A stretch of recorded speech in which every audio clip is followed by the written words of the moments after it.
एक महान वैज्ञानिक जो है भूख हड़ताल पर है, कोई बात करने आया, तानाशाही नहीं तो और क्या है। नहीं, चरित्र बढ़िया है, चरित्र बढ़िया नहीं, चरित्रहीन व्यक्ति हैं। चरित्रहीन इसलिए है कि ट्रंप ने बोला था कि जो है मैं मोदी जी का कैरियर बर्बाद कर दूंगा। ऐसे थोड़ी बोला था, उसके पास कुछ तो मटेरियल होगा तभी तो बोला है। बातें मैं पैदा नहीं हूँ, मैं अवतार लिया हूँ। उनको घमंड हो गया है विकास कर सके। पढ़े लिखे आदमी है आप। कौन? सम्राट चौधरी जी कितना पढ़े हैं बताइए? उनकी डिग्री का पता है? आज तक कुछ बता पाए कि उनकी डिग्री क्या है? नहीं, मुझे तनिको डर नहीं लगता। मैं कृष्ण का वंशज हूँ। कृष्ण भगवान जो है, उनका जन्म जो है जेल में हुआ था। अभी मेरी उम्र 30 साल है, अभी मैं जेल नहीं गया हूँ। आप ऐसा कैसे बोल रहे हैं कि कांग्रेस से कोई बन जाएगा? ओबीसी प्रधानमंत्री है तभी तो SC ST OBC का शोषण हो रहा है। ओबीसी की बात करने वाले भी विश्वनाथ प्रताप सिंह जी आए, उन लोगों को कहाँ रहने दिया गया? देखिए, मैं उनके बारे में उतना नहीं जानता, इसलिए मैं नहीं बोल पाऊंगा। मैं जिसके सिंह के बारे में नहीं जानता। अगर फिर से ऐसे ही सिद्धांतों के बल पे और अच्छे शासन के बल पे कोई ब्राह्मण ठाकुर आप बन जाएगा प्राइम मिनिस्टर, तो फिर तो दिक्कत। देखिए, मुझे किसी से प्रॉब्लम नहीं है। जो देश को आगे ले जाए, वो चाहे ब्राह्मण हो चाहे ठाकुर, देश सर्वोपरि होना चाहिए। देश सर्वोपरि। बहुत अच्छी बात। राहुल जी, आपने नरेंद्र मोदी और दूसरे व्यक्ति जो है उनको ब्लेंड किया हुआ है, क्यों इतना गुस्सा है सर? जो है देश में जो है लोग इतने परेशान हैं, चाहे शिक्षा का क्षेत्र हो, चाहे स्वास्थ्य का क्षेत्र हो, चाहे किसानी का क्षेत्र है। ये गुस्सा मेरा इसलिए है कि मैं मानता हूँ जिस तरीके से हिटलर तानाशाही करता था, उस तरीके से भारत की जनता पर, यहाँ के लोगों पर मोदी जी तानाशाही कर रहे हैं। हम लोग यहाँ गर्मी में तड़प रहे हैं। हम लोग, एक महान वैज्ञानिक जो है भूख हड़ताल पर है, कोई बात करने आया, तानाशाही नहीं तो और क्या है। आप कह रहे हैं तानाशाह, इनके समर्थक कह रहे हैं कि इनका चरित्र बहुत बढ़िया है। नहीं, चरित्र बढ़िया है, चरित्र बढ़िया नहीं, चरित्रहीन व्यक्ति हैं।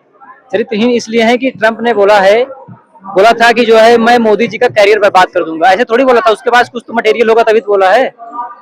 मैं भी तो किसी को बोल सकता हूँ। कोई भी आ जाएंगे, वो क्या कहते हैं, तमिलनाडु वाले हैं जी, स्वामी जी, और एक और महिला है, तो देख ही रहे हैं कि वो बोलते हैं, तो 2-3 लोगों को बोलने से क्या होता है? पूरा देश बोल रहा है। नेशनल मीडिया नहीं दिखा रहा, लेकिन आप लोग तो दिखा रहे हैं। राहुल जी, पूरा देश बोल रहा है। वो कह रहे हैं मैं ओबीसी हूँ जी, मैं गरीबों का बेटा हूँ। गरीब के बेटे नहीं है वो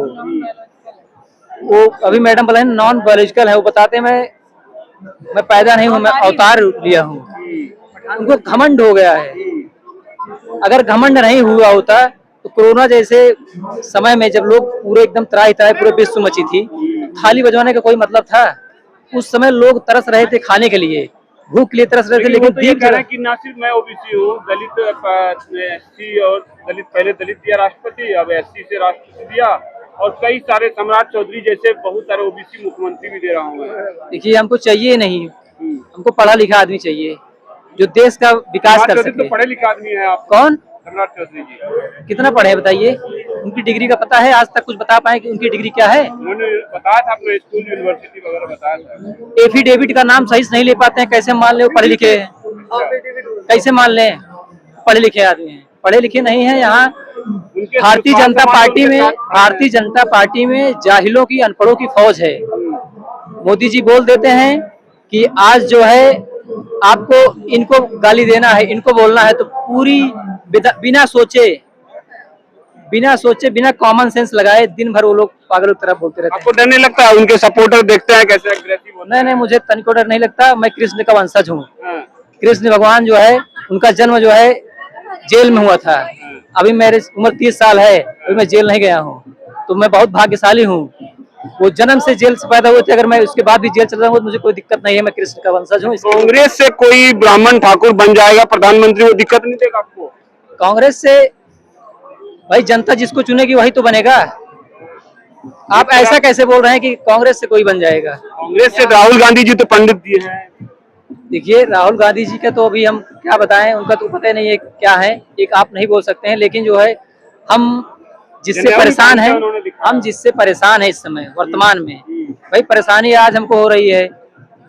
हम कल का क्या सोचे? जो आज देखिए, कम से कम एक ओबीसी तो प्रधानमंत्री है और SC OBC प्रधानमंत्री है, तभी तो SC ST OBC का शोषण हो रहा है। सिद्धांतों की आप थानों पे चले जाइए, चौकियों पे चले जाइए, तहसीलों में चले जाइए, किसका शोषण हो रहा है? उन्हीं का शोषण हो रहा है। आप शोषण के खिलाफ हैं, सिद्धांतों के पक्ष में? हाँ, एकदम जो है शोषण के खिलाफ हैं। भले हमारे वो ओबीसी हैं, मगर वो ओबीसी का भला नहीं तो करते। अगर इसी वो जो है केवल और केवल जो उनके चाहने वाले हैं, जो उनको चाहते हैं, चाहे वो जो बोल दें उसको मानने वाले हैं, उन्हीं के साथ हैं और किसी एससी एसटी ओबीसी के साथ नहीं है। मोदी जी चाहते हैं कि आप अच्छी बात करने वाले लोग आए। अच्छी बात करने वाले लोग हैं, अच्छे काम करने वाले लोग आए। बताइए, ओबीसी की बात करने वाले भी विश्वनाथ प्रताप सिंह जी आए, उन लोगों को कहाँ रहने दिया गया? देखिए, मैं उनके बारे में उतना नहीं जानता, इसलिए मैं नहीं बोल पाऊंगा। मैं जिसके प्रताप सिंह के बारे में नहीं जानते? नहीं जानता इसके बारे में। कहते हैं कि उन्होंने ही मुलायम सिंह लालू जी को जो है प्रधानमंत्री मुख्यमंत्री बनाया। तो हो सकता होगा, लेकिन मैं बता रहा हूँ उनके बारे में जानकारी नहीं है। जो आप जानकारी है तो आप नहीं जानकारी। अगर फिर से ऐसे ही सिद्धांतों के बल पे और अच्छे शासन के बल पे कोई ब्राह्मण ठाकुर आप बन जाएगा प्राइम मिनिस्टर, तो फिर तो दिक्कत हो। देखिए, मुझे किसी से प्रॉब्लम नहीं है। जो देश को आगे ले जाए, वो चाहे ब्राह्मण हो, चाहे ठाकुर हो, चाहे एससी हो, चाहे ओबीसी हो, देश सर्वोपरि होना चाहिए। देश सर्वोपरि बहुत अच्छी बात कही आपने। तो जो पिछड़ों के बल पे पिछड़े की बात कह के मोदी जी इतने दिन टिक रहे हैं, तो आपके जैसे युवा आएंगे तब तो लग रहा है खतरा घंटी है। देखिए, जनता की वजह से मोदी जी नहीं टिके हुए। मैंने आपको पहले बता दिया है कि वो ईवीएम की वजह से टिके हुए हैं। जनता उनको लाइक नहीं करती है। ईवीएम पे आंदोलन क्यों नहीं खड़ा हो रहा है? मैं बहुत सारे ऐसे भाजपा नेता को जानता हूँ जो उनको गाली देते हैं पीठ पीछे, लेकिन एक मिनट रुकिए, लेकिन उनके सामने नहीं बोल पाते हैं क्योंकि वो हिटलर है। ईवीएम का क्या करेंगे, कैसे हटाएंगे? अब ये तो पार्टियां अपना सुने, उनको क्या करना है, लेकिन हमारा लोग का जो काम है। कांग्रेस ने कभी दमदार विरोध ईवीएम के खिलाफ नहीं किया। भाई, कांग्रेस भी कहीं न कहीं लिप्त है उसके साथ, इनका भी प्रोपोगंडा चलता रहता है। लपेटिएगा तो आप कैसे जीत पाइएगा? वही सबसे बड़ी पार्टी है विपक्ष। अगर पार्टी होती तो आती नहीं, विपक्ष की पार्टी होती तो। 19 दिन से एक आदमी क्या मरने का इंतजार कर रही है कांग्रेस? राहुल गांधी मरने का इंतजार कर रहे हैं। तो 19 दिन पे ही आए हैं ऐसे आ रहे हैं, मरने का इंतजार कर रहे हैं, कब मर जाए तभी हम लोग आए माला पहनाने के लिए। चंद्रशेखर जी भी और ये जो है समाजवादी पार्टी, ये भी तो 18-19 दिन के बाद ही आए। तो आ गए होते आज भी उन्हीं के साथ में। मैं तो चाहता हूँ पूरा विपक्ष एक साथ यहाँ खड़ा हो, एक साथ सुन रहे हैं। परसों आ रहे हैं, आ रहे हैं तो ठीक है, लेकिन वो देखिए हालत उनकी देखिए किस तरीके से है। राहुल जी प्रधानमंत्री बनने के लायक हैं? देखिए, मैं तो चाहूंगा कि अभी जो अरविंद केजरीवाल जी आए थे वो प्रधानमंत्री बने, क्योंकि उन्होंने बढ़िया है, वो भी बन जाएंगे, कोई दिक्कत नहीं है। मैं आपको क्या बोला भाई, मैं ये बोला कि हमको ऐसा आदमी चाहिए किसी भी वर्ग का हो, बहुत अच्छा लगा, को आगे ले जाए। अच्छा लगा आपसे बात जो करके। जात वर्ग विशेष को आगे लेकर बढ़ेगा, देश का कभी भला नहीं कर पाएगा। इसलिए मुझे चाहिए वो जो देश को आगे ले जाए। देश सर्वोपरि होगा, उसमें जब देश आगे बढ़ेगा ऑटोमेटिक सारे लोग आगे बढ़ जाएंगे।